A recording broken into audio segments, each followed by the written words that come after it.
ਪਿਆਰੇ ਵਿਦਿਆਰਥੀਓ, ਮੈਂ ਪ੍ਰੋਫੈਸਰ ਦਲਵਿੰਦਰਪਾਲ ਸਿੰਘ ਆਪ ਸਭ ਦਾ MA ਪੰਜਾਬੀ ਭਾਗ ਪਹਿਲਾ ਸਮੈਸਟਰ ਪਹਿਲਾ ਦੇ ਪੰਜਾਬੀ ਕਹਾਣੀ ਦੇ ਪੇਪਰ ਵਿੱਚ ਸਵਾਗਤ ਕਰਦਾ ਹਾਂ। ਵਿਦਿਆਰਥੀਓ, ਅੱਜ ਆਪਾਂ ਬਿਰਤਾਂਤ ਕੀ ਹੈ ਜਾਂ ਬਿਰਤਾਂਤ ਦੀ ਪਰਿਭਾਸ਼ਾ ਬਾਰੇ ਗੱਲ ਕਰਾਂਗੇ।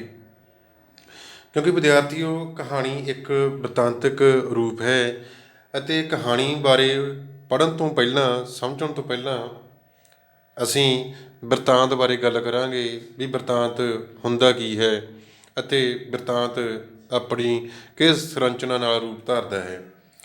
ਸੋ ਵਿਦਿਆਰਥੀਓ, ਸ਼ੁਰੂ ਕਰਦੇ ਹਾਂ। ਬਿਰਤਾਂਤ ਕੀ ਹੈ? ਬਿਰਤਾਂਤ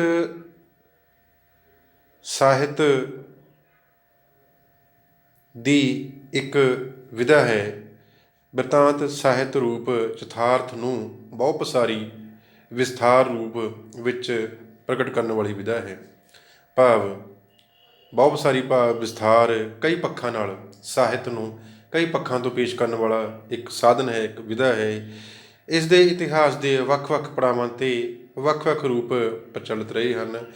ਬਿਰਤਾਂਤ ਦੀ ਉਸਾਰੀ ਦਾ ਇਹ ਖੇਤਰ ਆਦਿਮ ਕਬੀਲਿਆਂ ਅਤੇ ਪ੍ਰਾਚੀਨ ਸੱਭਿਅਤਾਵਾਂ ਦੇ ਮੌਖਿਕ, ਲਿਖਤੀ ਅਤੇ ਪੁਰਾਣੀ ਕਥਾਵਾਂ, ਵਿਰਸੇ ਦੀਆਂ ਮਿੱਥ ਕਥਾਵਾਂ ਤੋਂ ਲੈ ਕੇ ਅਜੋਕੇ ਦੌਰ ਦੇ ਨਾਵਲ, ਕਹਾਣੀ ਵਰਗੇ ਆਧੁਨਿਕ ਗਲਪ ਬਿਰਤਾਂਤ ਰੂਪਾਂ ਤੱਕ ਫੈਲਿਆ ਪਿਆ ਹੈ। ਵਿਦਿਆਰਥੀਓ, ਬਿਰਤਾਂਤ ਮੁੱਢ ਕਦੀਮ ਤੋਂ ਹੀ ਵੱਖ-ਵੱਖ ਰੂਪਾਂ ਵਿੱਚ ਸਾਡੇ ਸਾਹਮਣੇ ਆਉਂਦਾ ਰਿਹਾ ਹੈ। ਜਦੋਂ ਭਾਸ਼ਾ ਵਿਕਸਿਤ ਨਹੀਂ ਹੋਈ ਸੀ, ਲਿਖਤ ਰੂਪ ਵਿੱਚ ਨਹੀਂ ਆਈ ਸੀ, ਉਸ ਵੇਲੇ ਇਹ ਬਿਰਤਾਂਤ ਇਸ਼ਾਰੇ ਨਾਲ ਸਿਰਜਿਆ ਜਾਂਦਾ ਸੀ। ਫਿਰ ਮੌਖਿਕ ਰੂਪ ਵਿੱਚ ਜ਼ਬਾਨੀ ਅਤੇ ਫਿਰ ਲਿਖਤੀ, ਜੋ ਸਾਨੂੰ ਸਾਡੀਆਂ ਪੁਰਾਣੀਆਂ ਕਥਾਵਾਂ ਵਿੱਚ ਵੀ ਮਿਲ ਜਾਂਦਾ ਹੈ। ਸੋ ਵਿਦਿਆਰਥੀਓ, ਬਿਰਤਾਂਤ ਤੋਂ ਭਾਵ ਹੈ ਕਥਾ ਕਹਿਣੀ। ਕਥਾ ਕਹਿਣੀ, ਕੋਈ ਕਹਾਣੀ ਕਹਿਣੀ, ਕੋਈ ਗੱਲ ਕਰਨੀ। ਸੋ ਇਸ ਤਰ੍ਹਾਂ ਇਹ ਮੁੱਢ ਕਦੀਮ ਤੋਂ ਹੀ ਚੱਲਿਆ ਆ ਰਿਹਾ ਹੈ। ਇਸ ਤਰ੍ਹਾਂ ਵਿਦਿਆਰਥੀਓ, ਬਿਰਤਾਂਤ ਇੱਕ ਅਜਿਹੀ ਪ੍ਰਗਟਾ ਵਿਧੀ ਹੈ ਜੋ ਪੁਰਾਣੇ ਸਮੇਂ ਤੋਂ ਲੈ ਕੇ ਹੁਣ ਤੱਕ ਮਹੱਤਵਪੂਰਨ ਵਰਤਾਰਾ ਰਹੀ ਹੈ। ਬਿਰਤਾਂਤ ਦੇ ਜਨਮ ਮਨੁੱਖ ਦੇ ਇਤਿਹਾਸ ਨਾਲ ਹੀ ਸ਼ੁਰੂ ਹੋ ਜਾਂਦਾ ਹੈ। ਭਾਵ ਜਦੋਂ ਤੋਂ ਮਨੁੱਖ ਦੀ ਉਤਪੱਤੀ ਹੋਈ, ਬਿਰਤਾਂਤ ਉਸ ਸਮੇਂ ਤੋਂ ਹੀ ਚੱਲ ਰਿਹਾ ਹੈ। ਬਿਰਤਾਂਤ ਸ਼ਾਸਤਰੀ ਬਿਰਤਾਂਤ ਨੂੰ ਪ੍ਰਮੁੱਖ ਤੌਰ 'ਤੇ ਦੋ ਰੂਪਾਂ ਵਿੱਚ ਵੰਡਦੇ ਹਨ। ਪਹਿਲਾ ਇਤਿਹਾਸਕ ਬਿਰਤਾਂਤ ਅਤੇ ਨੰਬਰ 2 ਗਲਪੀ ਬਿਰਤਾਂਤ। ਇਤਿਹਾਸਕ ਬਿਰਤਾਂਤ ਇਤਿਹਾਸਕ ਬਿਰਤਾਂਤ ਵਿੱਚ ਯਥਾਰਥਕ ਘਟਨਾਵਾਂ ਅਤੇ ਵਾਸਤਵਿਕ ਵਿਅਕਤੀਆਂ ਦਾ ਤੱਥ ਆਧਾਰਿਤ ਵੇਰਵਾ ਦੇਣ ਦੀ ਕੋਸ਼ਿਸ਼ ਕੀਤੀ ਜਾਂਦੀ ਹੈ। ਗਲਪੀ ਬਿਰਤਾਂਤ।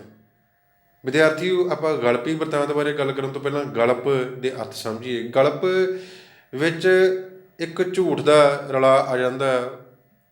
ਭਾਵ ਇਹ ਤੱਥ ਘਟਨਾਵਾਂ ਸੱਚੀਆਂ ਨਹੀਂ ਹੁੰਦੀਆਂ, ਪਰ ਸਾਨੂੰ ਸੱਚੀਆਂ ਹੋਣ ਦਾ ਭਰਮ ਜ਼ਰੂਰ ਪੈਦਾ ਹੁੰਦਾ ਹੈ। ਇਸ ਲਈ ਇਹ 'ਚ ਗੱਪ ਜਾਂ ਝੂਠ ਦਾ ਰਲਾ ਆ ਜਾਂਦਾ ਹੈ। ਇਤਿਹਾਸ ਸੱਚਾਈ 'ਤੇ ਆਧਾਰਿਤ ਹੈ। ਗਲਪੀ ਬਿਰਤਾਂਤ ਘਟਨਾਵਾਂ ਦੀ ਕਾਲਪਨਿਕ ਪੇਸ਼ਕਾਰੀ ਰਾਹੀਂ ਹੋਂਦ ਗਿਆਨ ਕਰਦਾ ਹੈ। ਦੋਹਾਂ ਵਿਚਲੀ ਬੁਨਿਆਦੀ ਸਾਂਝ ਘਟਨਾਵਾਂ ਅਤੇ ਸਥਿਤੀਆਂ ਨੂੰ ਕਾਲ ਅਰਥਾਤ ਸਮਾਂ ਦੇ ਪ੍ਰਵਾਹ ਵਿੱਚ ਰੱਖ ਕੇ ਉਜਾਗਰ ਹੁੰਦੀ ਹੈ। ਇੱਥੇ ਸਾਡੇ ਅਧਿਐਨ ਦਾ ਖੇਤਰ ਗਲਪੀ ਬਿਰਤਾਂਤ ਹੈ। ਸੋ ਵਿਦਿਆਰਥੀਓ, ਇੱਥੇ ਆਪਾਂ ਗਲਪੀ ਬਿਰਤਾਂਤ ਬਾਰੇ ਗੱਲ ਕਰਾਂਗੇ।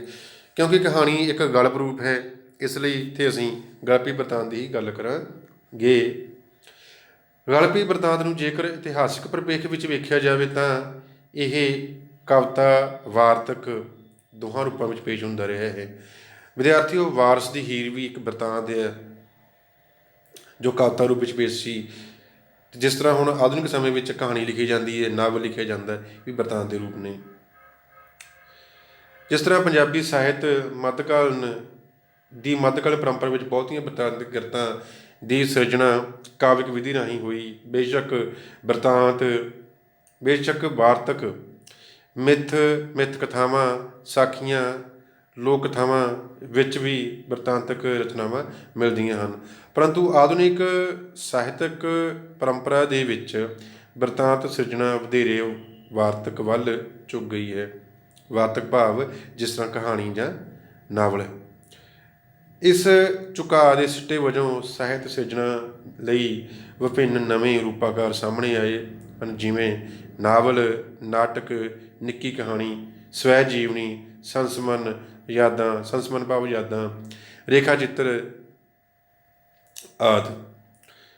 ਮੁੱਢ ਕਦੀਮ ਤੋਂ ਹੀ ਬਿਰਤਾਂਤ ਮਨੁੱਖ ਦੇ ਪ੍ਰਗਟਾਅ ਦਾ ਸਮਾਨਿਆ ਜਾਂ ਸਧਾਰਨ ਮਾਧਿਅਮ ਰਿਹਾ ਹੈ।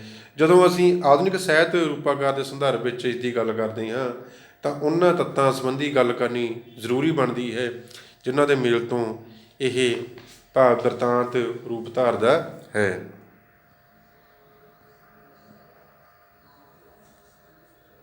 ਇਹ ਪ੍ਰਮੁੱਖ ਤੱਤ ਬਿਰਤਾਂਤਕਾਰ ਪਾਤਰ, ਘਟਨਾਵਾਂ, ਗਲਪੀ ਭਾਸ਼ਾ, ਪ੍ਰਯੋਜਨ ਅਤੇ ਉਦੇਸ਼ ਹਨ। ਵਿਦਿਆਰਥੀ ਉਹ ਜਿਹੜੇ ਤੱਤ ਆ ਨਾ ਇਹ ਬਿਰਤਾਂਤ ਦੇ, ਜਿਸ ਤਰ੍ਹਾਂ ਪਾਤਰ, ਘਟਨਾਵਾਂ, ਗਲਪੀ ਭਾਸ਼ਾ ਅਤੇ ਪ੍ਰਯੋਜਨ ਅਤੇ ਉਦੇਸ਼, ਇਹ ਤੱਤ ਮਿਲ ਕੇ ਹੀ ਕਿਸੇ ਬਿਰਤਾਂਤ ਦੀ ਰਚਨਾ ਕਰਦੇ। ਇਹੋ ਤੱਤ ਨਾਵਲ ਵਿੱਚ ਵੀ ਹੁੰਦੇ ਆ, ਇਹੋ ਤੱਤ ਕਹਾਣੀ ਵਿੱਚ ਵੀ ਹੁੰਦੇ ਆ। ਸੋ ਵਿਦਿਆਰਥੀ ਅਸੀਂ ਇਹਨਾਂ ਤੱਤਾਂ ਦੇ ਆਧਾਰ 'ਤੇ ਹੀ ਬਿਰਤਾਂਤ ਬਾਰੇ ਗੱਲ ਕਰਾਂਗੇ। ਹਾਂਜੀ, ਪਹਿਲਾ ਤੱਤ ਹੈ ਬਿਰਤਾਂਤਕਾਰ। ਬਿਰਤਾਂਤਕਾਰ ਅਜਿਹਾ ਤੱਤ ਹੈ ਜਿਸ ਤੋਂ ਬਿਨਾਂ ਬਿਰਤਾਂਤ ਦੀ ਸਿਰਜਣਾ ਬਾਰੇ ਸੋਚਿਆ ਨਹੀਂ ਜਾ ਸਕਦਾ। ਸੋ ਵਿਦਿਆਰਥੀਓ, ਬਿਰਤਾਂਤ ਸਿਰਜਣਾ ਲਈ ਕਥਾਤਮਕਤਾ ਜ਼ਰੂਰੀ ਹੈ, ਭਾਵ ਬਿਰਤਾਂਤ ਵਿੱਚ ਇੱਕ ਕਥਾ ਜਾਂ ਕਹਾਣੀ ਹੁੰਦੀ ਹੈ। ਇਸ ਕਥਾ ਦੇ ਤਾਣੇ ਬਾਣੇ ਨੂੰ ਬੁਣਨ ਵਾਲਾ ਬਿਰਤਾਂਤਕਾਰ ਅਖਵਾਉਂਦਾ ਹੈ। ਬਿਰਤਾਂਤਕਾਰ ਮੁੱਖ ਰੂਪ ਵਿੱਚ ਦੋ ਸਥਿਤੀਆਂ ਅਨੁਸਾਰ ਸਾਹਮਣੇ ਆਉਂਦਾ ਹੈ, ਲਿਖਤ ਵਿੱਚ, ਕਹਾਣੀ ਵਿੱਚ, ਨਾਵਲ ਵਿੱਚ। ਅੱਛਾ, ਹੁਣ ਵਿਦਿਆਰਥੀਓ ਤੁਹਾਡੇ ਲਈ ਸੌਖਾ ਕਰ ਦਈਏ ਵੀ ਬਿਰਤਾਂਤਕਾਰ ਹੁੰਦਾ ਕੀ ਆ। ਬਿਰਤਾਂਤ ਵਿੱਚ ਕੀ ਹੁੰਦਾ? ਬਿਰਤਾਂਤ ਵਿੱਚ ਇੱਕ ਕਥਾ ਹੁੰਦੀ ਹੈ, ਇੱਕ ਕਹਾਣੀ ਹੁੰਦੀ ਆ ਜਿਹੜੀ ਕਿਸੇ ਨੂੰ ਕਹੀ ਜਾਂਦੀ ਹੈ, ਅਤੇ ਇਸ ਕਥਾ ਨੂੰ ਜੋ ਕਹਿ ਰਿਹਾ, ਜੋ ਸੁਣਾ ਰਿਹਾ, ਉਹ ਬਿਰਤਾਂਤਕਾਰ ਆ।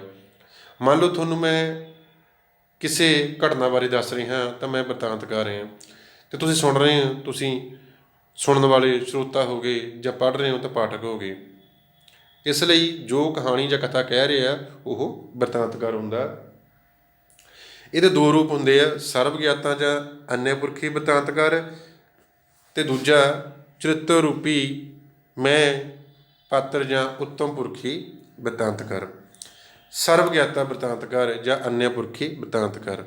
ਸਰਬ ਗਿਆਤਾ ਬਿਰਤਾਂਤਕਾਰ ਕਥਾ ਵਿੱਚੋਂ ਬਾਹਰ ਰਹਿੰਦਾ ਹੋਇਆ ਕਿਸੇ ਅੰਨ੍ਹੇ ਪੁਰਖੀ ਉਹਦਾ ਬਿਰਤਾਂਤ ਸਿਰਜਦਾ ਹੈ। ਸਰਬ ਗਿਆਤਾ ਬਿਰਤਾਂਤਕਾਰ ਨੂੰ ਰੱਬ ਵਾਂਗ ਬਿਰਤਾਂਤ ਵਿਚਲੇ ਸਾਰੇ ਪਾਤਰਾਂ ਦੀ ਮਨੋ ਅਵਸਥਾ ਦਾ ਗਿਆਨ ਹੁੰਦਾ ਹੈ। ਉਹ ਬਿਰਤਾਂਤ ਵਿਚਲੇ ਸਮੁੱਚੇ ਪਾਤਰਾਂ ਦੀ ਮਨੋ ਅਵਸਥਾ ਬਿਆਨ ਕਰ ਸਕਦਾ ਹੈ, ਅਤੇ ਅਜਿਹਾ ਕਰਨ 'ਤੇ ਕੋਈ ਕਿੰਤੂ ਪਰੰਤੂ ਨਹੀਂ ਕਰ ਸਕਦਾ। ਅੱਛਾ ਵਿਦਿਆਰਥੀਓ, ਸਰਬ ਗਿਆਤਾ ਬਿਰਤਾਂਤਕਾਰ ਬਾਰੇ ਤੁਹਾਨੂੰ ਮੈਂ ਖੋਲ੍ਹ ਕੇ ਦੱਸ ਦੇਵਾਂ। ਮੰਨ ਲਓ ਇੱਕ ਕਹਾਣੀ ਆ, ਉਹਦੇ ਵਿੱਚ ਕੁਝ ਪਾਤਰ ਨੇ। ਇਹਨਾਂ ਪਾਤਰਾਂ ਦੀ ਅਗਰ ਕੋਈ ਅਜਿਹਾ ਗੱਲ ਕਰੇ ਜੋ ਕਹਾਣੀ ਵਿੱਚ ਹੈ ਹੀ ਨਹੀਂ, ਅਤੇ ਉਹ ਉਹਨਾਂ ਪਾਤਰਾਂ ਸੰਬੰਧੀ ਤੁਹਾਨੂੰ ਸਾਰਾ ਕੁਝ ਦੱਸ ਰਿਹਾ, ਜੋ ਕਹਾਣੀ ਵਿੱਚ ਨਾ ਹੁੰਦਾ ਹੋਇਆ ਵੀ ਪਾਤਰਾਂ ਨਾਲ ਹੁੰਦੀਆਂ ਘਟਨਾਵਾਂ ਬਾਰੇ ਦੱਸ ਰਿਹਾ, ਉਹ ਸਰਬ ਗਿਆਤਾ ਬਿਰਤਾਂਤਕਾਰ ਹੁੰਦਾ ਆ। ਅੱਛਾ, ਉਹਨੂੰ ਇੱਕ ਹੱਕ ਪ੍ਰਾਪਤ ਹੁੰਦਾ ਰੱਬ ਵਾਂਗ ਵੀ ਉਹ ਸਾਰੇ ਪਾਤਰਾਂ ਦੀ ਮਨੋ ਅਵਸਥਾ ਵੀ ਬਿਆਨ ਕਰ ਸਕਦਾ। ਦੂਜਾ ਆ ਗਿਆ ਚਰਿੱਤਰ ਰੂਪੀ ਜਾਂ ਮੈਂ ਪਾਤਰ ਰੂਪੀ ਬਿਰਤਾਂਤਕਾਰ। ਬਿਰਤਾਂਤ ਵਿਚਲੀ ਕਥਾ ਵਿੱਚ ਮੈਂ ਪਾਤਰ ਦੇ ਰੂਪ ਵਿੱਚ ਪੇਸ਼ ਹੁੰਦਾ ਹੈ, ਇਸ ਕਰਕੇ ਉਹ ਸਿਰਫ ਆਪਣੀ ਹੀ ਮਨੋ ਅਵਸਥਾ ਬਿਆਨ ਕਰ ਸਕਦਾ ਹੈ, ਦੂਜੇ ਪਾਤਰਾਂ ਦਾ ਉਹ ਕਾਰਜ ਹੀ ਬਿਆਨ ਕਰ ਸਕਦਾ ਹੈ। ਇਹ ਦੂਜਾ ਪੱਖ ਆ ਗਿਆ ਵਿਦਿਆਰਥੀਓ।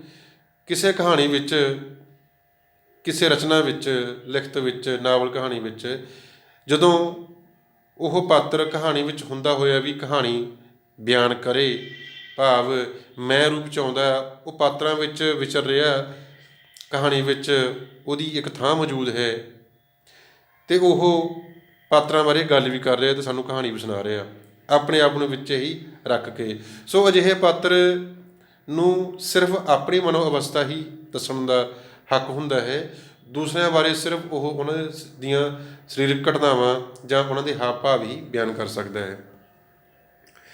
ਵਿਦਿਆਰਥੀਓ, ਅਗਲਾ ਤੱਤ ਆ ਗਿਆ ਪਾਤਰ।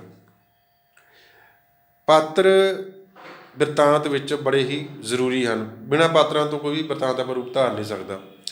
ਬਿਰਤਾਂਤਕਾਰ ਪਾਤਰਾਂ ਦੁਆਰਾ ਮੂਲ ਕਥਾ ਨੂੰ ਬਿਆਨ ਕਰਦਾ ਹੈ, ਇਸ ਲਈ ਪਾਤਰ ਬਿਰਤਾਂਤ ਦਾ ਜ਼ਰੂਰੀ ਅੰਗ ਬਣ ਜਾਂਦੇ ਹਨ। ਸੋ ਵਿਦਿਆਰਥੀਓ, ਕਿਸੇ ਵੀ ਕਹਾਣੀ ਵਿੱਚ ਬਿਨਾਂ ਪਾਤਰਾਂ ਤੋਂ ਕਥਾ ਵੱਧ ਨਹੀਂ ਸਕਦੀ। ਪਾਤਰਾਂ ਨੂੰ ਜੇਕਰ ਬਿਰਤਾਂਤ ਦੀ ਆਧਾਰਸ਼ਿਲਾ ਜਾਂ ਨੀਂਹ ਪੱਥਰ ਕਹਿ ਲਿਆ ਦਿੱਤਾ ਜਾਵੇ ਤਾਂ ਕੋਈ ਅਤਕਥਨੀ ਨਹੀਂ ਹੋਵੇਗੀ। ਇਹ ਨਾ ਹੀ ਹੱਡ ਮਾਸ ਦੇ ਵਿਅਕਤੀ ਹੁੰਦੇ ਹਨ ਅਤੇ ਨਾ ਹੀ ਉਹਨਾਂ ਦਾ ਅਨੁਕਰਨ, ਨਕਲ ਜਾਂ ਪ੍ਰਤੀਰੂਪ, ਭਾਵੇਂ ਭੁਲੇਖਾ ਇਹੋ ਜਿਹੇ ਪਾਉਂਦੇ ਹਨ। ਵਿਦਿਆਰਥੀਓ, ਜਿਹੜੇ ਪਾਤਰ ਹੁੰਦੇ ਆ ਨਾ ਕਿਸੇ ਵੀ ਬਿਰਤਾਂਤ ਵਿੱਚ, ਇਹ ਅਸਲੀ ਨਹੀਂ ਹੁੰਦੇ, ਸਗੋਂ ਉਹਨਾਂ ਦਾ ਇੱਕ ਰੂਪ ਹੁੰਦੇ ਆ। ਭਾਵ ਅਸੀਂ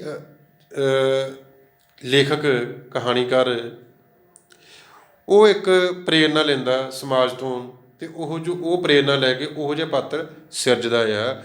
ਉਹ ਅਸਲੀ ਨਹੀਂ ਹੁੰਦੇ, ਭਾਵੇਂ ਅਸਲੀ ਹੋਣ ਦਾ ਭੁਲੇਖਾ ਜ਼ਰੂਰ ਪਾਉਂਦੇ ਆ। ਪਾਤਰ ਨਿਰੋਲ ਕਾਲਪਨਿਕ ਸਿਰਜਣਾ ਹੁੰਦੇ ਹਨ, ਪਰ ਇਸ ਕਲਪਨਾ ਦੀ ਬੁਨਿਆਦ ਵਸਤੂ ਯਥਾਰਥ ਹੀ ਹੁੰਦਾ ਹੈ, ਭਾਵ ਅਸਲੀ ਸਮਾਜ ਹੀ ਬਣਦਾ ਹੈ। ਬਿਰਤਾਂਤ ਵਿੱਚ ਪਾਤਰਾਂ ਦੀ ਗਿਣਤੀ ਕੋਈ ਨਿਸ਼ਚਿਤ ਨਹੀਂ ਹੁੰਦੀ। ਬਿਰਤਾਂਤ ਦੀਆਂ ਵਿਧਾਗਤ ਸੀਮਾਵਾਂ ਅਨੁਸਾਰ ਪਾਤਰ ਚੋਣ ਅਤੇ ਪਾਤਰ ਉਸਾਰੀ ਲਈ ਥਾਂ ਜਾਂ ਸਪੇਸ ਪ੍ਰਾਪਤ ਹੁੰਦੀ ਹੈ। ਪਾਤਰਾਂ ਦੀ ਗਿਣਤੀ ਕੋਈ ਨਿਸ਼ਚਿਤ ਨਹੀਂ ਹੁੰਦੀ। ਪਾਤਰ ਇੱਕ ਵੀ ਹੋ ਸਕਦਾ, ਪਾਤਰ 5-10 ਵੀ ਹੋ ਸਕਦੇ ਆ, ਪਰ ਉਹ ਕਹਾਣੀ ਕਿਹੋ ਜਿਹੀ ਚੁਣ ਰਿਹਾ ਬਿਰਤਾਂਤਕਾਰ, ਲੇਖਕ ਕਹਾਣੀ ਕਿਹੋ ਜਿਹੀ ਚੁਣ ਰਿਹਾ, ਅਤੇ ਉਸ ਕਹਾਣੀ ਦੇ ਅਨੁਸਾਰ ਹੀ ਪਾਤਰ ਵੱਧ ਜਾਂ ਘੱਟ ਹੋ ਸਕਦੇ ਹੈ। ਬ੍ਰਹਿਮੰਡ ਦੀ ਕਿਸੇ ਵੀ ਪ੍ਰਾਣਵਾਨ ਜਾਂ ਪ੍ਰਾਣਹੀਣ ਇਕਾਈ ਨੂੰ ਪਾਤਰ ਬਣਾਇਆ ਜਾ ਸਕਦਾ ਹੈ। ਸੋ ਵਿਦਿਆਰਥੀਓ, ਬ੍ਰਹਿਮੰਡ ਦੀ ਕੋਈ ਵੀ ਵਸਤੂ ਜਾਂ ਪ੍ਰਾਣਹੀਣ ਹੋ ਜਾਂ ਪ੍ਰਾਣਵਾਨ ਹੋਵੇ, ਡਾਕਟਰ ਬਲਦੇਵ ਸਿੰਘ ਧਾਲੀਵਾਲ ਦੇ ਵਿਚਾਰ ਆ ਇਹ। ਉਹ ਕਹਿੰਦੇ ਵੀ ਬ੍ਰਹਿਮੰਡ ਦੀ ਕੋਈ ਵੀ ਵਸਤੂ, ਚਾਹੇ ਉਹ ਜੀਵਤ ਹੋਵੇ, ਸੰਜੀਵ ਹੋਵੇ, ਨਿਰਜੀਵ ਹੋਵੇ, ਭਾਵ ਪ੍ਰਾਣਹੀਣ ਜਾਂ ਪ੍ਰਾਣਵਾਨ ਵਸਤੂ ਹੋਵੇ, ਉਸ ਨੂੰ ਕਹਾਣੀ ਦਾ ਪਾਤਰ ਬਣਾਇਆ ਜਾ ਸਕਦਾ ਹੈ। ਬਿਰਤਾਂਤਕਾਰ ਪਾਤਰਾਂ ਦੇ ਸਰੀਰਕ ਵਿਵਹਾਰ, ਉਹਨਾਂ ਦੀ ਬੋਲਚਾਲ, ਪਹਿਰਾਵੇ, ਹਾਵ ਭਾਵ ਅਤੇ ਦੂਸਰੇ ਪਾਤਰਾਂ ਦੇ ਕਥਨਾਂ ਰਾਹੀਂ ਉਹਨਾਂ ਦਾ ਚਰਿੱਤਰ ਉਘਾੜਦਾ ਹੈ। ਘਟਨਾਵਾਂ। ਸੋ ਵਿਦਿਆਰਥੀਓ, ਅਗਲਾ ਤੱਤ ਹੈ ਬਿਰਤਾਂਤ ਦਾ ਘਟਨਾਵਾਂ। ਬਿਰਤਾਂਤ ਵਿੱਚ ਮਨੁੱਖੀ ਸੰਬੰਧਾਂ ਅਤੇ ਰਿਸ਼ਤਿਆਂ ਦੀ ਪੇਸ਼ਕਾਰੀ ਲਈ ਘਟਨਾਵਾਂ ਸਿਰਜੀਆਂ ਜਾਂਦੀਆਂ ਹਨ। ਦੇਖੋ ਜੀ, ਜਿੱਥੇ ਪਾਤਰ ਹੋਣਗੇ ਉੱਥੇ ਉਹ ਕਾਰਜ ਕਰਨਗੇ, ਜੇ ਕਾਰਜ ਕਰਨਗੇ ਤਾਂ ਘਟਨਾਵਾਂ ਵੀ ਵਾਪਰਨਗੀਆਂ। ਸੋ ਘਟਨਾਵਾਂ ਵਾਪਰਨ ਨਾਲ ਹੀ ਪਾਤਰਾਂ ਦਾ ਚਰਿੱਤਰ ਸਾਹਮਣੇ ਆਉਂਦਾ। ਮਨੁੱਖੀ ਸੰਬੰਧਾਂ ਦੇ ਰਿਸ਼ਤਿਆਂ ਦੀ ਪੇਸ਼ਕਾਰੀ ਲਈ ਘਟਨਾਵਾਂ ਸਿਰਜੀਆਂ ਜਾਂਦੀਆਂ ਹਨ, ਜੋ ਵਿਭਿੰਨ ਪਾਤਰਾਂ ਰਾਹੀਂ ਹੋਂਦ ਗ੍ਰਹਿਣ ਕਰਦੀਆਂ ਹੋਈਆਂ ਮਨੁੱਖ ਦੇ ਜਜ਼ਬਿਆਂ ਦੀ ਨਿਰੰਤਰ ਗਤੀਸ਼ੀਲਤਾ ਦੇ ਅਨੇਕਾਂ ਪਸਾਰ ਪੇਸ਼ ਕਰਦੀਆਂ ਹਨ। ਬਿਰਤਾਂਤ ਵਿੱਚ ਕਾਰਜ ਦੇ ਹੋਣ ਦਾ ਬੋਧ ਘਟਨਾਵਾਂ ਜਾਂ ਘਟਨਾ ਕਿਹਾ ਜਾਂਦਾ ਹੈ। ਇਹਨਾਂ ਘਟਨਾਵਾਂ ਰਾਹੀਂ ਬਿਰਤਾਂਤ ਵਿੱਚ ਵੱਖ-ਵੱਖ ਪਰਿਸਥਿਤੀਆਂ ਦੇ ਪਰਿਵਰਤਨ ਦੀ ਜਾਣਕਾਰੀ ਮਿਲਦੀ ਹੈ। ਇਹ ਘਟਨਾਵਾਂ ਕਾਲਕ੍ਰਮਿਕ ਵਿਉਂਤ ਵਿੱਚ ਬੱਝੀਆਂ ਹੁੰਦੀਆਂ ਹਨ। ਬਿਰਤਾਂਤਕਾਰ ਇਹਨਾਂ ਘਟਨਾਵਾਂ ਨੂੰ ਮਸਨੂਈ ਕਾਲ ਜਾਂ ਕਾਲਪਨਿਕ ਸਮੇਂ ਵਿੱਚ ਬੰਨ੍ਹਦਾ ਹੈ। ਵਿਦਿਆਰਥੀਓ, ਘਟਨਾਵਾਂ ਨੂੰ ਜਿਹੜਾ ਲੇਖਕ ਹੈ ਨਾ, ਬਿਰਤਾਂਤਕਾਰ, ਇਹਨਾਂ ਘਟਨਾਵਾਂ ਨੂੰ ਆਪਦੇ ਅਨੁਸਾਰ ਸਮੇਂ ਵਿੱਚ ਬੰਨ੍ਹਦਾ ਰਹਿੰਦਾ ਹੈ। ਘਟਨਾਵਾਂ ਦਾ ਜਿਵੇਂ ਕਿਸੇ ਸਮੇਂ ਵਿੱਚ ਵਾਪਰਨਾ ਅਟੱਲ ਹੈ, ਉਵੇਂ ਹੀ ਸਥਾਨ ਵਿੱਚ ਵਾਪਰਨਾ ਵੀ ਨਿਸ਼ਚਿਤ ਹੈ। ਜੇਕਰ ਸਥਾਨ ਦਾ ਜ਼ਿਕਰ ਨਾ ਵੀ ਹੋਵੇ ਤਾਂ ਪਾਠਕ ਇਸ ਨੂੰ ਖੁਦ ਸਿਰਜ ਲੈਂਦੇ ਆ। ਘਟਨਾਵਾਂ ਦੀ ਤਰਤੀਬ, ਦੁਹਰਾਓ ਅਤੇ ਵੱਧ ਘੱਟ ਸਪੇਸ ਬਿਰਤਾਂਤਕਾਰ ਦੀ ਵਿਸ਼ੇਸ਼ ਰਚਨਾ ਦ੍ਰਿਸ਼ਟੀ ਅਨੁਸਾਰ ਹੁੰਦੀ ਹੈ। ਭਾਸ਼ਾ।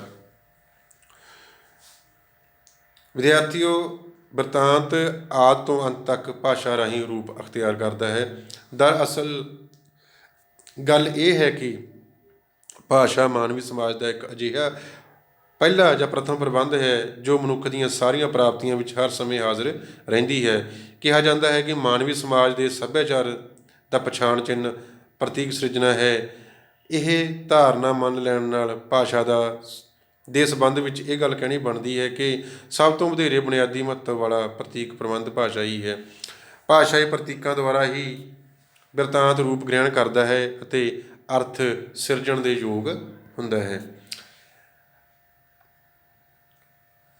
ਡਾਕਟਰ ਬਲਦੇਵ ਸਿੰਘ ਧਾਲੀਵਾਲ ਨੇ ਬੜੇ ਹੀ ਵਧੀਆ ਢੰਗ ਨਾਲ ਦੱਸਣ ਦਾ ਯਤਨ ਕੀਤਾ ਹੈ। ਆਪਣੇ ਅਮੂਰਤ ਵਿਚਾਰਾਂ ਨੂੰ ਸਮੂਰਤ ਕਰਨ ਲਈ ਬਿਰਤਾਂਤਕਾਰ ਕੋਲ ਪੂਰਵ ਸਿਰਜਿਤ ਸ਼ਬਦਾਂ ਦਾ ਭੰਡਾਰ ਹੁੰਦਾ ਹੈ। ਇਹਨਾਂ ਪ੍ਰਾਪਤ ਸ਼ਬਦਾਂ ਰਾਹੀਂ ਬਿਰਤਾਂਤਕਾਰ ਨੇ ਦ੍ਰਿਸ਼ ਸਿਰਜਣਾ, ਵਿਚਾਰ ਸੰਚਾਰ ਅਤੇ ਸੁਹਜ ਸਵਾਦ ਦਾ ਸੋਝ ਅਭਿਵਿਅਕਤੀ ਦਾ ਤੀਰਾ ਕਾਰਜ ਕਰਦਿਆਂ ਇੱਕ ਕੜੀ ਦਾ ਪ੍ਰਬੰਧ ਦੀ ਸਿਰਜਣਾ ਕਰਨੀ ਹੁੰਦੀ ਹੈ। ਪ੍ਰਾਪਤ ਸ਼ਬਦ ਪਹਿਲਾਂ ਹੀ ਨਿਸ਼ਚਿਤ ਅਰਥਾਂ ਦੇ ਧਾਰਨੀ ਹੁੰਦੇ ਹਨ। ਇਸ ਲਈ ਬਿਰਤਾਂਤਕਾਰ ਦਾ ਪਹਿਲਾ ਕਾਰਜ ਇਹਨਾਂ ਸ਼ਬਦਾਂ ਦਾ ਆਪਣੀ ਮਨਸ਼ਾ ਅਨੁਸਾਰ ਅਰਥ ਰੂਪਾਂਤਰਨ ਕਰਨਾ ਹੁੰਦਾ ਹੈ। ਇਸ ਤਰ੍ਹਾਂ ਬਿਰਤਾਂਤਕਾਰ ਭਾਸ਼ਾ ਦੀ ਵਰਤੋਂ ਨਾਲ ਗਲਪ ਰੂਪ ਸਿਰਜਦਾ ਹੈ। ਅੱਗੇ ਅਗਲਾ ਤੱਤ ਹੈ ਮੰਤਵ ਜਾਂ ਉਦੇਸ਼। ਸੋ ਵਿਦਿਆਰਥੀਓ, ਕਿਸੇ ਵੀ ਸਾਹਿਤਕ ਕਿਰਤ ਦਾ ਕੋਈ ਨਾ ਕੋਈ ਮੰਤਵ ਜਾਂ ਉਦੇਸ਼ ਹੁੰਦਾ ਹੈ। ਇਸ ਤਰ੍ਹਾਂ ਬਿਰਤਾਂਤ ਦਾ ਵੀ ਹੈ। ਬਿਰਤਾਂਤ ਦਾ ਮੰਤਵ ਜੀਵਨ ਦੀ ਜਟਿਲਤਾ ਨੂੰ ਪੇਸ਼ ਕਰਨਾ ਹੁੰਦਾ ਹੈ। ਭਾਵੇਂ ਵੱਖੋ ਵੱਖਰੇ ਸਥਾਨ ਅਤੇ ਕਾਲ ਦੇ ਸੰਦਰਭ ਵਿੱਚ ਇਸ ਦੇ ਮੰਤਵ ਵਿੱਚ ਪਰਿਵਰਤਨ ਆਉਂਦੇ ਰਹੇ ਹਨ। ਜੇਕਰ ਮੱਧਕਾਲੀਨ ਬਿਰਤਾਂਤ ਦਾ ਪ੍ਰਯੋਜਨ ਸਦਾਚਾਰਕ ਉਪਦੇਸ਼ ਸੀ ਤਾਂ ਆਧੁਨਿਕ ਬਿਰਤਾਂਤ ਦਾ ਮੰਤਵ ਯਥਾਰਥ ਨੂੰ ਪੇਸ਼ ਕਰਨਾ ਬਣ ਗਿਆ ਹੈ। ਉੱਤਰ ਆਧੁਨਿਕ ਬਿਰਤਾਂਤ ਦਾ ਪ੍ਰਯੋਜਨ ਯਥਾਰਥ ਦੀ ਸਿਰਜਣਾ ਕਰਨਾ ਹੋ ਨਿਬੜਿਆ ਹੈ। ਫਿਰ ਜੇ ਸਧਾਰਨ ਰੂਪ ਵਿੱਚ ਬਿਰਤਾਂਤ ਦੇ ਮੰਤਵ ਦੀ ਕੋਈ ਧਾਰਨਾ ਪੇਸ਼ ਕਰਨੀ ਹੋਵੇ ਤਾਂ ਉਹ ਇਹ ਬਣਦੀ ਹੈ ਕਿ ਦੂਜੇ ਕਲਾ ਮਾਧਿਅਮ ਵਾਂਗ ਬਿਰਤਾਂਤ ਵੀ ਮਨੁੱਖੀ ਵਿਵਹਾਰ ਦਾ ਰਹੱਸ ਸਮਝਾਉਣ ਦਾ ਇੱਕ ਵਸੀਲਾ ਬਣਦਾ ਹੈ। ਨਾਲ ਹੀ ਪਾਠਕ ਇਸ ਦਾ ਆਨੰਦ ਵੀ ਮਾਣਦਾ ਹੈ। ਸੋ ਵਿਦਿਆਰਥੀਓ, ਇਸ ਤਰ੍ਹਾਂ ਬਿਰਤਾਂਤ ਆਦਿ ਕਾਲ ਤੋਂ ਹੀ ਕਦੇ ਮੌਖਿਕ ਅਤੇ ਲਿਖਤੀ ਰੂਪ ਵਿੱਚ ਮਨੁੱਖੀ ਸੰਚਾਰ ਦਾ ਮਾਧਿਅਮ ਰਿਹਾ ਹੈ। ਬਿਰਤਾਂਤਕਾਰ ਪਾਤਰ, ਘਟਨਾਵਾਂ, ਭਾਸ਼ਾ ਆਦਿ ਰਾਹੀਂ ਬਿਰਤਾਂਤ ਆਪਣਾ ਰੂਪ ਅਖਤਿਆਰ ਕਰਦਾ ਹੈ ਜਾਂ ਰੂਪ ਧਾਰਦਾ ਹੈ।